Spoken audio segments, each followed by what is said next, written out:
Hi everyone, good evening. I hope you guys are doing absolutely fine. So this is your fifth lecture in this static GK series and this is also a very important lecture.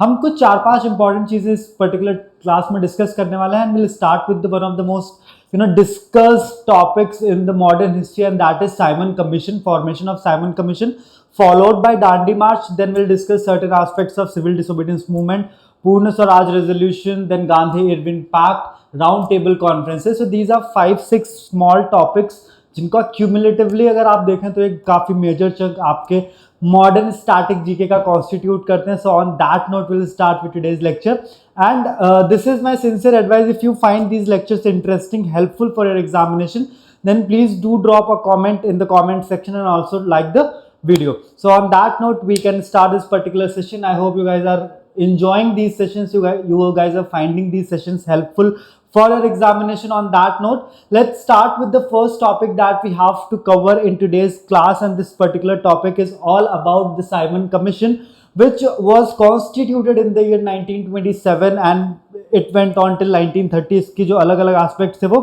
1930 तक चले थे. Right, so let's start with this. Now popularly now most of the public or the common public of our country knows कि भाई इसका नाम Simon commission था. But Simon commission इसको इसलिए बोलते थे because the head of this particular commission was sir John Simon. तो वो एक रीजन था कि हम इसे साइमन कमीशन बोलते थे. But the official nomenclature of this particular commission was Indian statutory commission. Indian statutory commission now form pursuant to the government of India act 1919. अब क्या था, in 1919 we had a very important act. Britishers India में एक बहुत important piece of legislation लेकर के आए थे जिसको बोला जाता था government of India act 1919, popularly known as Montagu Chelmsford reforms. So Montagu Chelmsford reforms 1921 में इन्फोर्स किए गए थे, 1919 में लेकर के आ गए थे. So the main objective of this Simon commission was to review the impact of government of India act 1919 on Indian demography. Right, so let's start with this particular discussion now, students. Now there are certain important dates when we talk about Simon Commission and you should know about these dates at all point of time, at every point of time, right? So the first date is that the commission was established on, Simon Commission was established on November 8, 1927. It was established in London and it was established by the conservative British government. Now subsequently after this particular commission was formed in 1927, specifically on November 8th, this commission arrived in India on February 3rd, 1928. Right, अब ये भी आप याद रखेंगे कि Simon commission was constituted in the year 1927 but it arrived in India on February 3rd, 1928. और ये कहाँ पर आए थे, ये आए थे बॉम्बे पोर्ट पर और इन्होंने अपनी रिपोर्ट फाइनली पब्लिश की थी मई 1930 को. सो दे took almost 2 years and 3-4 months to evaluate the impact of government of India Act 1919, and at the same time they were also considering the other demands made by the Indian citizens and also Indian National Congress and Muslim Leagues, that how feasible it is for the British government कि वो जो मुस्लिम league है, Indian national Congress या जो Indian citizens हैं वो जो demand कर रहे हैं उन डिमांड्स को इनकॉर्पोरेट करना कितना. Finally we know this the basic facts about the Simon commission that it was constituted in 1927. नवंबर 8, 1927 को कॉन्स्टिट्यूट किया गया. February 3rd, 1928 को फाइनली ये लोग इंडिया आ जाते हैं. रिपोर्ट पब्लिश हुई थी 1930 में और इसके बीच में डांडी मार्च वाला भी एक सेगमेंट है जो हम कवर करेंगे. Now moving on to the next important point, students, that when we talk about Simon Commission, तो एक चीज ऑलमोस्ट हर एक स्टूडेंट को पता है, and this is a very interesting fact, कि साइमन कमीशन का प्राइमरीली इंडियंस इसलिए अपोज कर रहे थे, इसलिए एजिटेट कर रहे थे साइमन कमीशन के against because it was a all white commission. आप इंडियंस के बेनिफिट की बात करने आ रहे हैं, आप इंडियन वेलफेयर की बात करने आ रहे हैं, and the commission does not feature a single Indian member. 7 members थे. Sir John Commission was the chairman and there were 7 other members. Each one of them was a British citizen. कोई भी Indian stake holder उसमें से नहीं था. And prominent members were Clement Attlee. Clement Attlee का नाम इसलिए भी इंपॉर्टेंट हो जाता है बिकॉज Clement Attlee subsequently वो 1940s में जाकर के वो 1945 46 47 के आसपास में वो क्या बनते हैं, वो ग्रेट ब्रिटेन के या कह लीजिए आप यूनाइटेड किंगडम के प्राइम मिनिस्टर रहते हैं उस टाइम पर, राइट।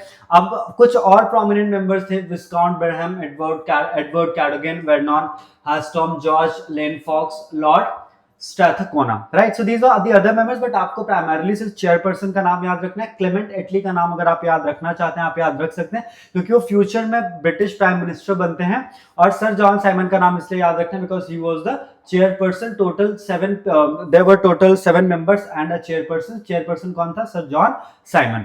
अब what were the terms of reference and objectives evaluating diarchy?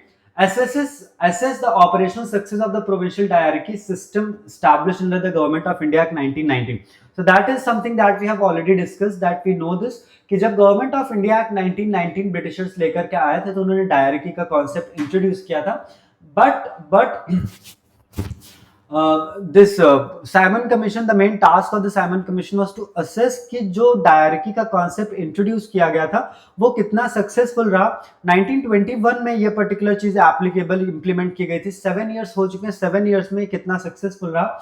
Constitutional proposals and also to recommend certain constitutional proposals for a representative government while maintaining the imperial control. So दूसरा main objective ये था कि British crown का control पूरा का पूरा बना रहेगा इंडिया के ऊपर, but at the same time Britishers wanted to ensure a certain sort of representative of the Indians, right. तो उस चीज को भी इंश्योर करना, कॉन्स्टिट्यूशनल रिप्रेजेंटेशन को इंश्योर करना, electoral and security review. Now the third important point is, so उस time तक मोहम्मद अली जिन्ना इंडियन पॉलिटिक्स में एंटर कर चुके थे, और उसके अलावा मोहम्मद अली जिन्ना के अलावा भी Muslim League was a prominent political party, was a prominent political entity, and उनका मेन डिमांड क्या था? उनका मेन डिमांड हमेशा से था separate electorate.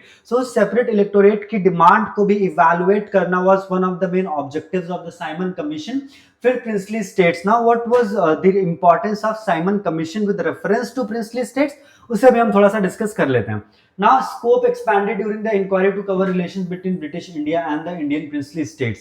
So now Britishers were very much sure that अगर हमें पूरी तरीके से इंडिया को अपने कंट्रोल में रखना है, then we need to have very good relations with princely states. Princely states के साथ में रिलेशन अच्छे होना इसलिए जरूरी है ताकि हम इनडायरेक्टली काफी सारे इंडियन सिटीजन्स पर एक साथ अपना कंट्रोल कर सके। So that was an indirect approach by the Britishers to just to establish good relations with princely states और उनके थ्रू फिर इंडियन सिटीजन्स को गवर्न करना। Now moving on to the next important point, what were the legal controversies around the Simon Commission of 1927? So कुछ important controversies हैं जिनके बारे में हम discussion कर लेते हैं। So first important drawback of the Simon Commission, सब लोगों को पता है, exclusion of Indian citizens। एक भी इंडियन सिटीजन इसमें नहीं था। Lord Birkenhead's Defense and challenges. The Secretary of State justified the exclusion because members had to be sitting British MPs while challenging Indian leaders to formulate a consensus constitution. So अभी एक बहुत वेग सा logic आया था। मतलब let me tell you one thing, like recently जो protest हो रहा था, अब उस प्रोटेस्ट में जो कॉर्पोरेट जनता पार्टी का प्रोटेस्ट हो रहा था, and the stakeholders were the students. So if the authorities are not willing to listen to the demands of the students, then there is no point of such protest. Now, a very vague, a very irrational logic was given by Lord Birkenhead. He said कि जो commission constitute किया गया उसका एक pre requisite है कि उसमें सिर्फ और सिर्फ ब्रिटिश एमपीज ही हो सकते हैं। नाउ ब्रिटिश एमपीज अगर हो सकते हैं तो फिर वो इंडियन स्टेक होल्डर्स का इंटरेस्ट को कैसे इवैल्यूएट और असेस करेंगे। 1927 INC Madras session chaired by Dr. M.A. Ansari adopted a resolution to boycott the commission at every stage and in every form. So now at the same time this Madras session of Indian National Congress which was chaired by M.A. Ansari, तीन चीजें आप लोगों को याद रखनी। 1927 Indian national Congress का session Madras में हुआ था, M.A. Ansari चेयरपर्सन थे, and during this particular session Congress ने एक चीज एकदम साफ कर दी, INC made it absolutely clear कि हम साइमन कमीशन का हर स्टेज पर हर फॉर्म में प्रोटेस्ट करेंगे। We are not going to support the Simon commission. Now moving on to the next point students, काफी इंपॉर्टेंट चीजें ये प्लीज याद रखिएगा। Now political alignment and boycott. So let's talk about the different political factions कि उनका opinion क्या था, उनका पर्सपेक्टिव क्या था when we talk about Simon commission. So let's discuss that as well. सबसे पहले हम इंडियन नेशनल कांग्रेस को देख लेते हैं, ठीक है। सो बॉयकॉट कौन कौन कर रहा था? Indian national Congress, All India Muslim League, Jinnah faction, Liberal Party, Hindu Mahasabha. अब कोऑपरेट कौन कौन कर रहा था? Justice Party Madras, then you have Unionist Party Punjab, sir Fazle Hussain, Chaudhary Chhotu Ram, All India Depressed Classes Association led by doctor B R Ambedkar, All India Muslim League, Shafi faction. तो अब इसमें दो चीजें आप लोग याद रखिएगा। ऑल इंडिया मुस्लिम लीग में दो फैक्शन थे, एक था Jinnah faction, Mohammad Ali Jinnah faction, that was boycotting the Simon commission, whereas All India Muslim League led by Shafi, Mohammad Shafi, this particular faction was cooperating with the Simon Commission. So these were two different factions, political factions. One of these were supporting, these were actually boycotting the Simon Commission and these were supporting the Simon Commission, right? So India में हमेशा समय समय पर जब भी ऐसा कुछ हुआ तो कुछ लोग हमेशा ऐसे रहे जिन्होंने सपोर्ट किया ब्रिटिश अथॉरिटीज का, and that was one of the main reason कि वो इंडिया में इतने लंबे टाइम तक क्यों रुक पाए, right? Now moving on to the next point. अब क्या क्या चीजें हुई थी इसको हम बहुत ब्रीफ में डिस्कस करेंगे, we don't have to discuss it in very detail. Mass demonstrations, ठीक है, तो काले झंडे दिखाना, रेलवे और नेशन रैलीज में पार्टिसिपेट करना, नेशन वाइड हड़ताल स्ट्राइक करना, legislative non-cooperation, the Central Assembly refused to form a joint committee to cooperate with the Commission. Now this was something which was very much appreciated कि लोगों ने क्या बोला कि जैसे अभी होता है ना वॉकआउट कर जाते हो, अपोजिशन वॉकआउट कर गया, अमित शाही हाउस में पार्टिसिपेट करने के लिए नहीं आया, पूरा का पूरा सेशन खत्म हो गया, तो उस टाइम पर भी सेंट्रल लेजिस्लेटिव या सेंट्रल असेंबली जो थी उसने कोई भी ज्वाइंट कमिटी फॉर्म करने से मना कर दिया जो कोऑपरेट करती साइमन कमीशन के साथ में। तो this was something which was very much appreciated, central assembly का ये पर्टिकुलर स्टेप कि उन्होंने कोई कमिटी कॉन्स्टिट्यूट नहीं की ना। राइज ऑफ यूथ मूवमेंट, सो जब भी इंडिया में ऐसा कोई हिस्टोरिक मूवमेंट अलग अलग टाइम पर हुआ है, सो हमारे कंट्री के यूथ ने, स्टूडेंट्स ने हमेशा पार्टिसिपेट किया। Recent examples are this protest happened at Jantar Mantar and also the protest happening in Jharkhand, right? So उस टाइम पर भी क्या हुआ, यूथ और स्टूडेंट्स ने बहुत बड़े नंबर में पार्टिसिपेट किया against the Simon Commission, served as a catalyst for the student activism led by Jawaharlal Nehru and Subhash Chandra Bose. और स्टूडेंट मूवमेंट को उस टाइम लीड भी कौन कर रहा था? सर सुभाष चंद्र बोस या नेताजी सुभाष चंद्र बोस, एंड ऑल्सो जवाहरलाल नेहरू। अब इसके बाद नेक्स्ट इंपॉर्टेंट सीक्वेंस जो हिस्ट्री में होता है, next important chronological event in the history is Lahore incident. अब लाहौर इंसिडेंट में क्या होता है, 30 अक्टूबर 1928 को एक प्रोटेस्ट हो रहा था। कहां पर हो रहा था? 30 अक्टूबर 1928 को प्रोटेस्ट हो रहा था लाहौर में, and this particular protest was led by Lala Lajpat Rai. Lala Lajpat Rai के अगेंस्ट, मतलब लाला लाजपत राय भी साइमन कमीशन के अगेंस्ट जब ये प्रोटेस्ट कर रहे थे, at that time police superintendent James Scott executed a brutal lathi charge. Lala Lajpat Rai succumbed to injuries on November 17। So 30 अक्टूबर 1928 को जब लाला लाजपत राय लाहौर में प्रोटेस्ट कर रहे थे साइमन कमीशन के अगेंस्ट, तो उस समय पुलिस सुपरिटेंडेंट जेम्स स्कॉट ने उनके सर पर एक लाठी मारी थी, and subsequently Lala Lajpat Rai died on 17th of November 1928. So that was also a setback for the Indian National Congress during this particular protest, क्योंकि लाला लाजपत राय was a big leader और उनका इस तरीके से शहीद होना was something which was actually a setback। और यही वो पर्टिकुलर इवेंट है स्टूडेंट्स, अक्टूबर 30 1928 का इवेंट, जो भगत सिंह की लाइफ में एक बहुत मेजर इंपैक्ट क्रिएट करता है। Bhagat Singh was actually taken aback after Lala Lajpat Rai was killed or he was martyred, और ये चीज भगत सिंह की आंखों के सामने हुई थी, right? He was also participating in the protest. Now moving on to the next point. Now what were the statutory recommendations? So सबसे पहला important recommendation क्या था साइमन कमीशन का? abolition of diarchy. Central executive denied responsible government at the center, proposed an all India federation incorporating the princely states. So instead of giving a full-fledged dominion status, they said कि भाई एक हम Indian federation establish कर लेते हैं, all Indian federation, जिसमें princely states को भी इंक्लूड किया जाएगा। Britishers always wanted to improve their relations with princely states, इसीलिए प्रिंसली स्टेट्स को हमेशा कुछ ना कुछ मिलता था। Retained separate communal electorate until communal harmony was restored. So separate communal electorate को रिटेन किया गया। Then territorial rearrangements recommended separating Burma from British India and creating separate provinces for Sindh and Odisha. Now this was something which was very brutal for Indian authorities as well, कि सबसे पहली चीज तो उन्होंने ये बोली कि बर्मा को इंडिया से अलग कर देना चाहिए। फिर subsequently 1937 में बर्मा इंडिया से अलग हो भी गया था। Earlier Burma was a part of India, फिर ब्रिटिशर्स ने 1937 में बर्मा को इंडिया से अलग कर दिया था और सिंध और उड़ीसा 2 सेपरेट प्रोविंसेस क्रिएट करने का भी रिकमेंडेशन था. Now, what was the constitutional and aftermath and the legal impact of this? So, Indians were not happy with this particular recommendations of the Simon Commission. तो साइमन कमीशन की recommendation से अगर आप happy नहीं है, अगर आप नहीं है खुश उससे, तो आप क्या करेंगे, आप कुछ अपने इंटरेस्ट की बातें, आप कुछ अपनी डिमांड्स रखेंगे ब्रिटिश अथॉरिटीज के सामने, आपको क्या चाहिए. सो उस टाइम तक इंडियंस को बेसिकली 1927 ऑनवर्ड्स इंडियंस का एकदम तय हो गया था कि हमें डोमिनियन स्टेटस चाहिए था. सो नेहरू रिपोर्ट सबमिट हुई 1928 में, drafted by Motilal Nehru in the response to Birkenhead's challenge, demanded dominion status with complete internal self-government and rejected communal electorate. So basically अब क्या हुआ कि एक नेहरू रिपोर्ट पब्लिश की थी, ये रिपोर्ट की थी किसने, it was drafted bye Motilal Nehru, Jawaharlal Nehru से कंफ्यूज मत करिएगा, और इसमें डोमिनियन स्टेटस की डिमांड की गई थी. Now, Viceroy Lord Irwin announced on October 31st, 1929 that dominion status was the implicit goal of Indian constitutional progress and proposed roundtable conferences. अब 1928 में जब मोतीलाल नेहरू ने ये रिपोर्ट सबमिट की, and after that he demanded dominion status and everything. फिर 1929 में Lord Irwin, who was the viceroy of India at that time, उन्होंने बोला कि डोमिनियन स्टेटस देना is one of the main objectives of the British crown.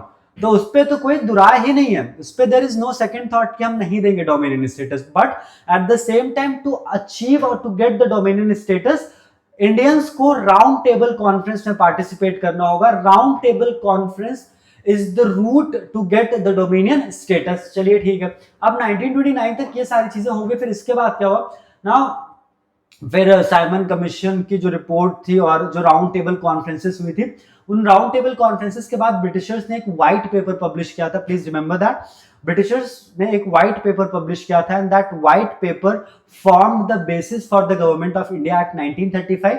और government of India Act 1935 इसलिए students important हो जाता है क्योंकि हमारा जो मॉडर्न डे या प्रेजेंट डे कॉन्स्टिट्यूशन है, उसका जो मैक्सिमम पोर्शन है वो कहां से बोरो किया गया था, वो बोरो किया गया था गवर्नमेंट ऑफ इंडिया एक्ट 1935 से. Right, now coming back to the important point again, Government of India Act 1935 directly incorporated the Commission's recommendations by abolishing provincial diarchy, granting provincial autonomy, and establishing bicameralism in 6 of 11 provinces. Right. So basically, what is the main takeaway from this particular point, that the certain recommendations of the Simon Commission, कुछ ऐसे recommendations थी Simon Commissions की, which were also included in the Government of India Act 1935. Nothing else, nothing less, nothing more. इतना ही आपको याद रखना है. Then moving on to the next point.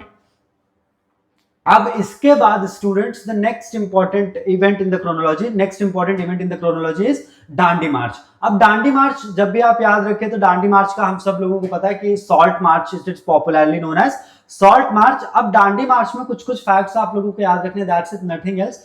So Dandi march also known as salt march और salt satyagraha, that we have already discussed. Important dates क्या है, मार्च 12 1930 से start हुई थी दांडी मार्च और अप्रैल 6 1930 तक गई थी. सो ये भी आप इसका टाइमलाइन भी याद रखेंगे, ऑलमोस्ट 25 डेज का था.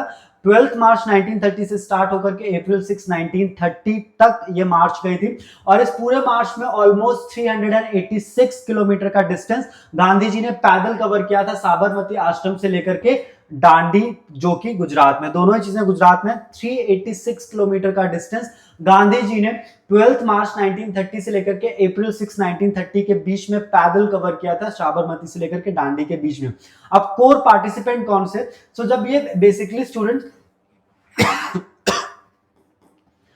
जब ये मार्च स्टार्ट हुआ था 12 मार्च 1930 को, तो सिर्फ और सिर्फ कितने लोग थे, सिर्फ और सिर्फ 78 पार्टिसिपेंट थे. But there is a very famous line ना कि मैं चलता गया, लोग जुड़ते गए और कारवां बनता गया. सो जब गांधी जी ने ये मार्च स्टार्ट किया था, at that time there were only 78 participant. But जब ये मार्च 6 अप्रैल को खत्म हुआ था, तब तक लाखों लोग, hundreds of thousands of people have joined this particular march. That tells the popularity of Mahatma Gandhi, that tells the impact of Gandhi on the Indian freedom struggle. Now moving on to the next point, students. Now अब क्या था कि salt is something which is very basic for the human survival. Britishers उस पर भी tax लेते थे. तो गांधी जी ने डिसाइड किया कि ये तो ऐसा तो नहीं चल पाएगा. जब ऐसा नहीं चल पाएगा तो क्या चल पाएगा, तो उन्होंने, गांधी जी ने So, जब वो पहुंचते हैं डांडी तो वो क्या करते हैं, खुद से नमक बना करके सॉल्ट लॉ को ब्रेक करते हैं, and this was the direct defiance of the British authority. ये basically this was a kind of signal to the British government कि अब आप जैसा बोलेंगे वैसा नहीं होगा। There are certain things which Britishers have to understand, which the British crown has to understand. We are not going to compromise with each and everything, right. अब इसके बाद में क्या हुआ, officially triggered the nation wide civil disobedience movement on April 6, 1930। अब students ये भी याद रखिएगा कि जो नेक्स्ट इंपॉर्टेंट इवेंट है क्रोनोलॉजी में वो है सिविल डिसोबीडियंस मूवमेंट। तो हमने साइमन कमीशन कवर कर लिया, हमने डांडी मार्च कवर कर लिया, और हमने मोतीलाल नेहरू ने जो नेहरू रिपोर्ट सबमिट की थी हमने वो भी थोड़ा बहुत कवर कर ली है। अब नेक्स्ट इंपॉर्टेंट इवेंट था civil disobedience movement. So breaking of salt law was the beginning of civil disobedience movement. अब next important step क्या था?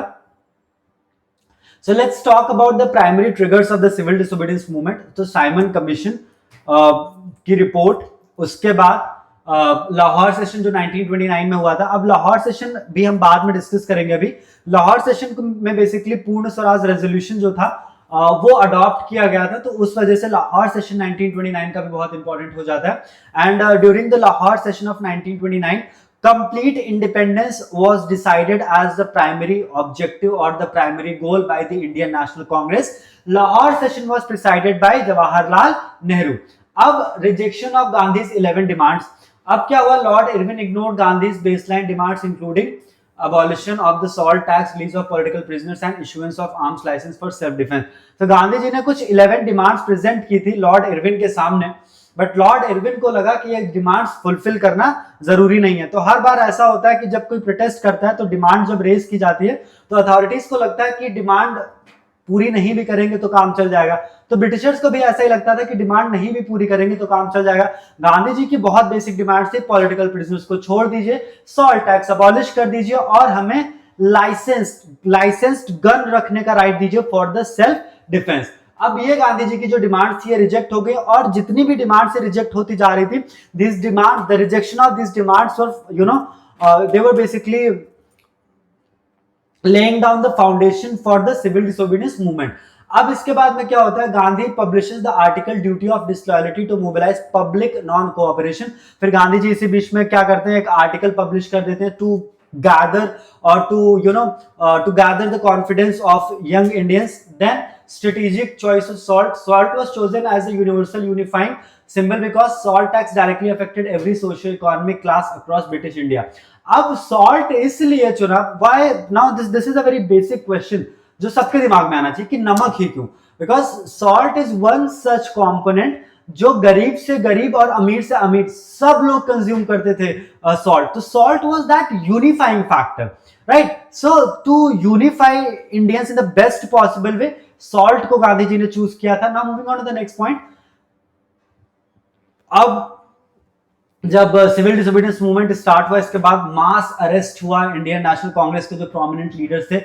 60,000 इंडिविजुअल्स का अरेस्ट हुआ nation wide, including Mohandas Karamchand Gandhi on 5th of May 1930। अब क्या हुआ, जब मोहनदास करमचंद गांधी या महात्मा गांधी और जवाहरलाल नेहरू का अरेस्ट हो गया, तो जब भी कोई प्रोमिनेंट लीडर अरेस्ट होता है तो दो चीजें होती हैं, या तो प्रोटेस्ट और ज्यादा वायलेंट हो जाता है या तो प्रोटेस्ट वहां से डॉर्मेंट हो जाता है, राइट। अब क्या हुआ, international media exposure, report by foreign journalist notably Webb Miller at Dharasana expose British violence and galvanised global support. So now by 1930s एक चीज बहुत बढ़िया हो चुकी थी कि इंडियन फ्रीडम स्ट्रगल को बहुत ज्यादा इंटरनेशनल अटेंशन भी मिल रहा था। तो जब ये मास अरेस्ट हुआ, महात्मा गांधी का अरेस्ट हुआ, जवाहरलाल नेहरू का अरेस्ट हुआ, 60,000 इंडियन नेशनल्स का और जब अरेस्ट हुआ, तो इसके बाद international media came in solidarity with the Indian protesters, और उन्होंने पूरी तरीके से कवरेज की इन पूरे चेन ऑफ इवेंट्स की, जिसका सपोर्ट मिला इंडियंस को, और ब्रिटिश अथॉरिटीज पर एक इंटरनेशनल प्रेशर भी क्रिएट हुआ। Now what happened next. अब इसके बाद क्या हुआ कि ब्रिटिशर्स चाहते थे साइमल्टेनियसली, ये भी अभी हम राउंड टेबल कॉन्फ्रेंसेस के टाइम पर इस चीज को कवर करेंगे, कि ब्रिटिशर्स को पता था कि अगर इंडियन नेशनल कांग्रेस के लीडर्स राउंड टेबल कॉन्फ्रेंस में पार्टिसिपेट नहीं करेंगे, then there is no use of organising these round table conferences. तो जब ये मेन कांग्रेस के जो लीडर्स थे, ये जब अरेस्ट किए गए, तब तक पहली राउंड टेबल कॉन्फ्रेंस हो चुकी थी, तो सेकेंड राउंड टेबल कॉन्फ्रेंस में कांग्रेस के लीडर्स का पार्टिसिपेशन इंश्योर करने के लिए लॉर्ड इरविन ने महात्मा गांधी के साथ में एक पैक्ट साइन किया, which is popularly known as Gandhi Irwin pact, जो कि साइन हुआ 5th ऑफ मार्च 1931 को। कब साइन हुआ? 5th ऑफ मार्च 1931 को। और इस पैक्ट के बाद लॉर्ड इरविन ने प्रॉमिस किया कि वो जितने भी पॉलिटिकल प्रिजनर्स हैं जो डिटेन किए गए उन सबको रिलीज किया जाएगा।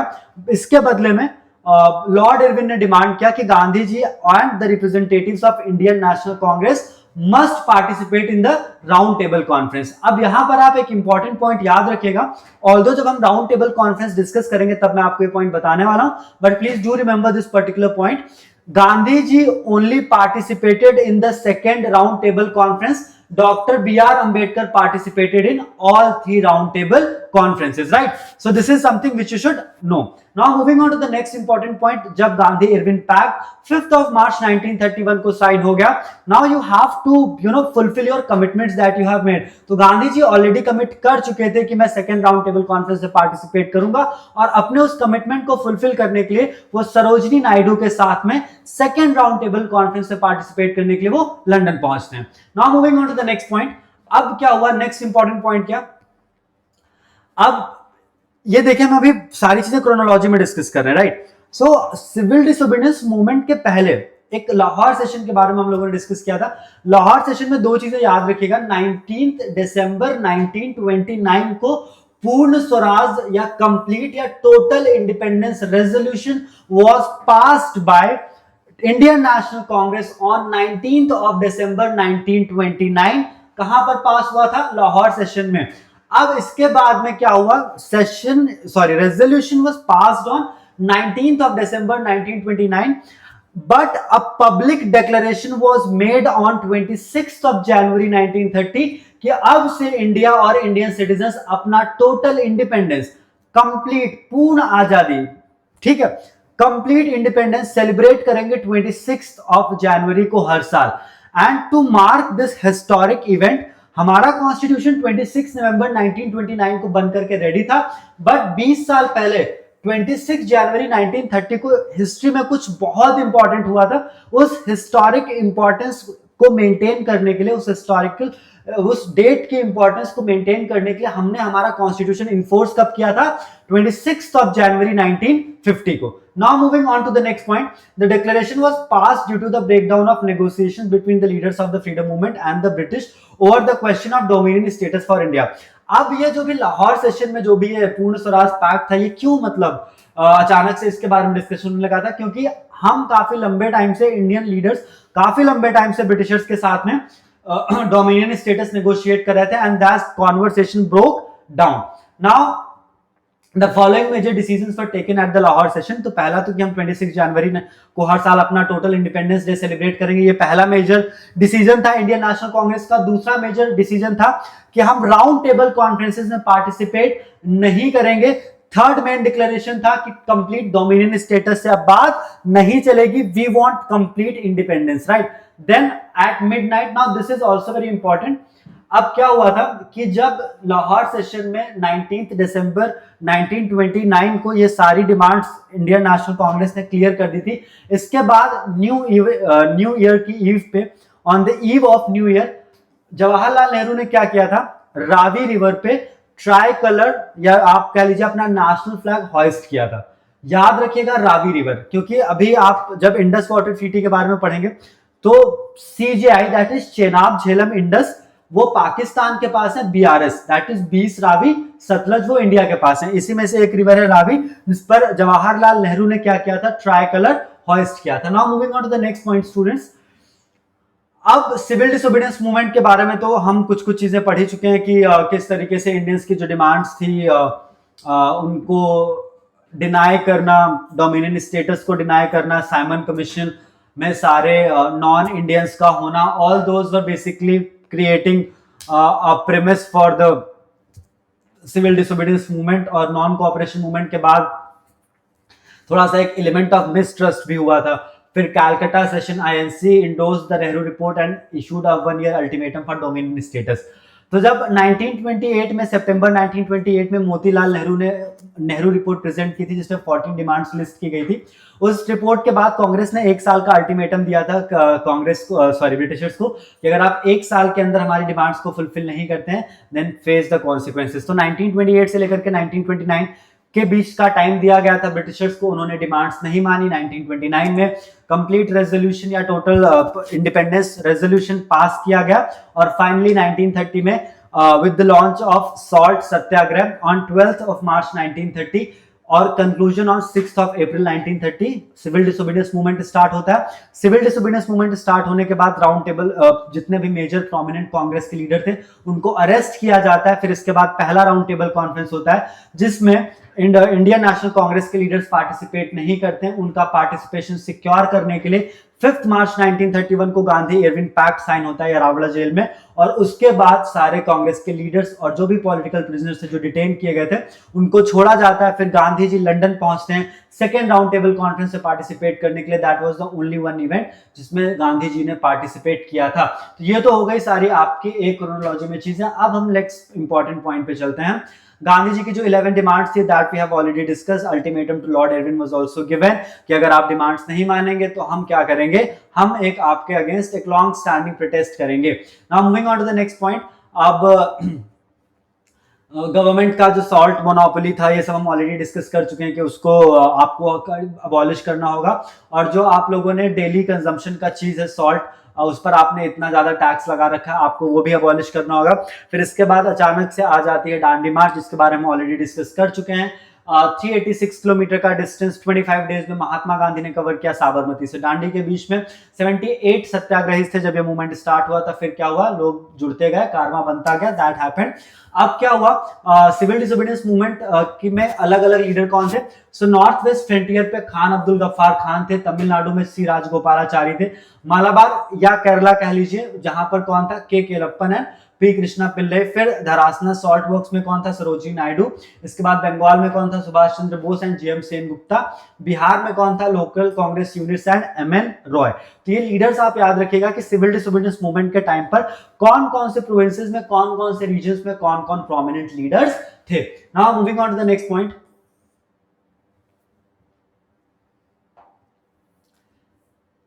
अब मास पार्टिसिपेशन था, first large scale entry into the public political sphere. तो basically student civil disobedience movement में क्या था कि यहां से आप देखेंगे कि जो वुमेन का पार्टिसिपेशन था फ्रीडम स्ट्रगल मूवमेंट में वो काफी बढ़ गया। Civil disobedience movement was the first national level movement जिसमें वुमेन्स ने बढ़ चढ़ करके पार्टिसिपेट किया था। इसके पहले बारडोली सत्याग्रह वगैरह हुआ था, वहां पर भी वुमेन ने पार्टिसिपेट किया था, but that was not a national level movement, वो एक लोकल सत्याग्रह था, राइट, जिसमें वुमेन ने पार्टिसिपेट किया था मेजरली। फिर peasants and agrarian sector, massive participation driven by great depression, price crash and unreduced colonial and land revenue. So basically क्या था, फार्मर्स ने भी काफी बढ़ चढ़ के पार्टिसिपेट किया। फार्मर्स का रीजन वाज वेरी सिंपल, क्योंकि तब तक डिप्रेशन आ चुका था, ग्रेट डिप्रेशन, जिसकी वजह से प्राइसेस थे वो बहुत ज्यादा बढ़ चुके थे और जो टैक्सेस वगैरह थे वो ब्रिटिशर्स ने कम नहीं किए थे, right. So because of that a large chunk of Indian farmers also participated in the civil disobedience movement. But Gandhi ji को, मेरे को ऐसा लगता है ना कि चंपारण सत्याग्रह, अहमदाबाद मिल स्ट्राइक और खेड़ा सत्याग्रह के बाद गांधी जी ने नॉन कोऑपरेशन मूवमेंट स्टार्ट किया, उन्होंने वो भी विड्रॉ कर लिया। दांडी मार्च का जो इंपैक्ट था वो बहुत बड़ा था, but that was also limited to a very local sphere. और इसके बाद उन्होंने सिविल डिसोबीडियंस मूवमेंट स्टार्ट किया था, उन्होंने उसको भी विड्रॉ कर लिया था। क्विट इंडिया मूवमेंट के बारे में अगर आप पढ़ेंगे ना तो आप ये नहीं पता कर पाएंगे कि क्विट इंडिया मूवमेंट कैसे खत्म हुआ था, राइट। तो जितने भी मेजर मूवमेंट थे वो गांधी जी ने मोस्टली विड्रॉ ही कर लिए थे और ये एक मेन रीजन था कि सुभाष चंद्र बोस को ऐसा लगता था कि गांधी जी जब भी कोई मूवमेंट स्टार्ट करते हैं वो पीक पे होता है, वो विड्रॉ कर लेते हैं। Then we have business and industrial class. Business और इंडस्ट्रियल क्लास ने भी काफी ज्यादा बढ़ चढ़ करके पार्टिसिपेट किया था। गुजराती और गढ़वाली जो मर्चेंट्स थे उन्होंने काफी ज्यादा फाइनेंशियल सपोर्ट प्रोवाइड किया था ड्यूरिंग दिस पर्टिकुलर मूवमेंट। अब यूथ का सबसे मस्त चीज यही है कि किसी भी टाइम पर का यूथ हो, वो जब भी कोई नेशन बिल्डिंग एक्सरसाइज होती है उसमें वो हमेशा पार्टिसिपेट करते हैं। तो उस टाइम पर भी हमारे कंट्री का जो यूथ था उसने बढ़ चढ़ करके पार्टिसिपेट किया। और सबसे इंपॉर्टेंट चीज स्टूडेंट्स कि comparatively lower than during the NCM due to post Khilafat communal shifts but remain strong in NWFP, सन्नाटा, Tripura and Dhaka. So basically क्या हुआ था कि मुस्लिम पार्टिसिपेशन उतना ह्यूज नहीं था। इसका रीजन ये भी था कि खिलाफत मूवमेंट के बाद जब खलीफा का जो पूरा पोजीशन था उसे अबॉलिश कर दिया गया, तो और नॉन कोऑपरेशन मूवमेंट भी 1922 में जब गांधी जी ने 11 फरवरी को विड्रॉ कर लिया था चौरी चौरा इंसिडेंट के बाद में, तो ऑटोमेटिकली खिलाफत मूवमेंट भी बहुत ज्यादा वीक हो गया था। उसके बाद जब गांधी जी ने CDM civil disobedience movement start किया तो बहुत ज्यादा मुस्लिम्स ने पार्टिसिपेट नहीं किया था, but because there was some strategic shift of Muslims as well. और दूसरा रीजन ये था कि but there were certain patches of our country जहां पर मुस्लिम्स का पार्टिसिपेशन बहुत ज्यादा था, त्रिपुरा, सन्हाता, ढाका, ये कुछ ऐसे रीजन्स थे जहां पर मुस्लिम्स ने पार्टिसिपेट किया था। अब इसके बाद क्या हुआ, जब नेगोशिएशंस हो रहा था तो बेसिकली हम ये ऑलरेडी डिस्कस कर चुके हैं कि 60,000 individuals were arrested including Mahatma Gandhi and Jawaharlal Nehru. 5 मार्च 1931 को ये गांधी एविन पैक्ट साइन हुआ था। इसके बारे में भी हम डिस्कस कर चुके हैं। इसमें मेन डिमांड्स क्या थी, release of non violent political prisoners, withdraw emergency ordinances and return confiscated properties, जो प्रॉपर्टी आपने कन्फिस्केट किए उसको आपको वापस करना है, और peaceful picketing and allow coastal residents to manufacture salt. So basically peaceful protest allow करना है, और जो लोग कोस्टल एरियाज में रह रहे हैं उनको आपको सॉल्ट मैन्युफैक्चर करने के लिए अलाउ करना है। कांग्रेस का कमिटमेंट क्या था, कांग्रेस का कमिटमेंट ये था कि वो सिविल डिसोबीडियंस मूवमेंट सस्पेंड कर देंगे और वो सेकंड राउंड टेबल कॉन्फ्रेंस में पार्टिसिपेट करेंगे। अपने कमिटमेंट को फुलफिल करने के लिए क्या करते हैं, basically Gandhi ji second round table conference में पार्टिसिपेट करने पहुंचते हैं। अब राउंड टेबल कॉन्फ्रेंसेस क्या थी, बेसिकली राउंड टेबल कॉन्फ्रेंसेस 3 हुई थी 1930, 31, 32 में। इसमें बेसिकली क्या हुआ था कि इंडियंस की जो डिमांड्स थी उनको सुन के ब्रिटिशर्स उनका क्या कॉन्स्टिट्यूशनल रिफॉर्म्स कर सकते थे इंडिया में, that was supposed to be discussed in all these round table conferences. अब ये राउंड टेबल कॉन्फ्रेंसेस ब्रिटिशर्स को क्यों करनी पड़ी थी, बिकॉज साइमन कमीशन को जिस ऑब्जेक्टिव के साथ इंडिया भेजा गया था, Simon Commission failed to achieve that particular objective. इसीलिए ये क्या होता था, इसीलिए इन पर्टिकुलर कॉन्फ्रेंसेस को ब्रिटिशर्स को ऑर्गेनाइज करना पड़ा ताकि इंडिया में कॉन्स्टिट्यूशनल रिफॉर्म्स किए जा सकें।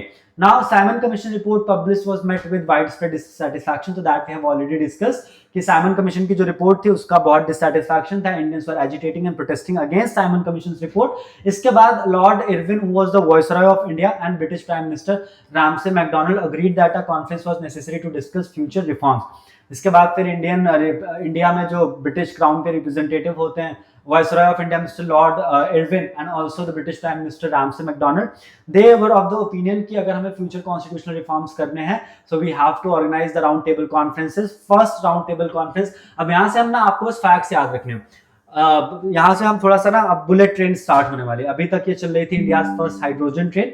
Now we will dodge the Shatabdi Express and Vande Bharat, will directly move to bullet train. So अब फटाफट कुछ कुछ फैक्ट्स याद रखने।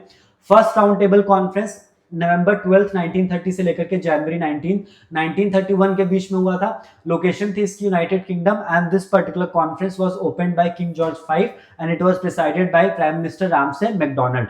अब याद रखिएगा कि this time Gandhi ji was not, Gandhi ji didn't participate, क्यों, उस समय वो जेल में थे।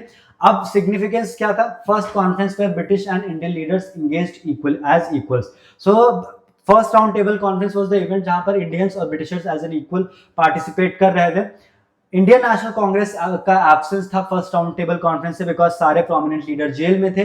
गांधी जी ने भी first round table conference attend नहीं किया था। मुस्लिम लीग का जो डेलीगेशन था that was led by Aga Khan III। These are the major events about first round table conference. Then we have Gandhi Irvin Pact that we have already discussed, जब Indian national Congress ने participate नहीं किया तो 5 मार्च 1931 को sign हुआ Gandhi Irwin pact. फिर इसके बाद आती है सेकेंड राउंड टेबल कॉन्फ्रेंस जो होती है 7 सितंबर 1931 से लेकर के दिसंबर 1, 1931 के बीच में। कहां पर होती है ये पर्टिकुलर कॉन्फ्रेंस, भी होती है लंदन यूनाइटेड किंगडम में, and it was also chaired by the British prime minister Ramsay MacDonald. Now moving on to the next important point, याद रखिएगा डेट्स इंपॉर्टेंट है, लोकेशन इंपॉर्टेंट है, चेयरपर्सन कौन थी ये इंपॉर्टेंट है। इंडियन नेशनल कांग्रेस ने पार्टिसिपेट किया था and the participation was made by Mahatma Gandhi along with Sarojini Naidu. Muslim delegation was again led by Aga Khan III, और कुछ प्रिंसली स्टेट्स भी थी, महाराजास थे जिन्होंने पार्टिसिपेट किया, princely states like Alwar, Baroda, Bhopal, Bikaner, Hyderabad, Mysore, जिन्होंने पार्टिसिपेट किया था सेकेंड राउंड टेबल कॉन्फ्रेंस में। नाउ अब यहां पर इंपॉर्टेंट डिस्कशन क्या हुआ था, communal representation, dominion status and self government. और गांधी जी ने अपोज किया था सेपरेट या कम्युनल इलेक्टोरेट का during the second round table conference. फिर इसके बाद थर्ड राउंड टेबल कॉन्फ्रेंस आती है जो होती है 17 नवंबर 1932 से लेकर के दिसंबर 24 1932 के बीच में कॉन्फ्रेंस होती है लंदन यूनाइटेड किंगडम में। इंडिया की तरफ से कौन कौन जाता है? इंडियन नेशनल कांग्रेस के लीडर्स फिर पार्टिसिपेट नहीं करते हैं, बहुत लिमिटेड पॉलिटिकल लीडर्स थे, इंडियन पॉलिटिकल लीडर्स जिन्होंने पार्टिसिपेट किया। और इसके बाद प्रिंसली स्टेट्स थी हैदराबाद, मैसूर, बड़ौदा, कश्मीर की जिन्होंने पार्टिसिपेट किया था। आगा खान थी वापस से पार्टिसिपेट करते हैं and B R Ambedkar was the only Indian who participated in all the 3 round table conferences. So this is a brief about round table conferences जो आपको याद होना चाहिए and this is all about this particular session. थोड़ा सा लंबा था, 40 minutes का था, बट हमने 5 इंपॉर्टेंट टॉपिक्स कवर किए। To start with we had Simon Commission, then we did this Pune Swaraj Pact, then we did Dandi March, then we did civil disobedience movement, then we did these round table conferences। और ये जब round table conferences fail हो जाती हैं, Britishers एक white paper publish करते हैं that form the basis for the government of India Act 1935 और 1934 में गांधी जी सिविल डिसोबीडियंस मूवमेंट भी विथड्रॉ कर लेते हैं। So this is all about today's class. I hope you must have loved this session. If that's the case please do like the video and stay tuned for episode number 6। So हम 2 और episode करेंगे and we are done with the static GK. On that note, take a good care of yourself. Bye bye.